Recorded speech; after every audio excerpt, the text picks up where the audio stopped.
בוקר טוב לכל המאזינים. איתנו נמצא הבוקר אורי דגן, ממובילי תנועת נגביסט חופשי. היי אורי, בוקר טוב. היי, שלום. הימים במדינה דרמטיים. אנחנו שומעים כל יום על עליות יהודיות מסיביות, הצהרות של ח"כים, פיתוח של עוד ערים בנגב כחלק מתוכנית נגב חדש. ספר לנו, מה העמדה שלכם? אז קודם כל אני שמח שאת מארחת אותי פה היום. אני אגיד שתנועת נגביסט חופשי פועלת כבר כמה שנים.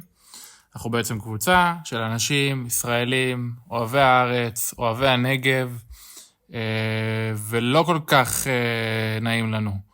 אנחנו שומעים פה הצהרות פופוליסטיות, חזון של בן גוריון, כולנו אוהבים את הנגב, כולנו רוצים שיתיישבו פה כמה שיותר ישראלים, אבל על הדרך אנחנו פשוט רואים דורסנות לא מבוקרת של כל הטבע שאנחנו אוהבים, כל הטבע שהיינו רגילים במשך עשרות שנים לראות אותו בתולי, אם זה המכתשים, אם זה כל האזורים שבהם, אוקיי, לא חשבנו שיתיישבו, אבל תעצרו לרגע, למען השם.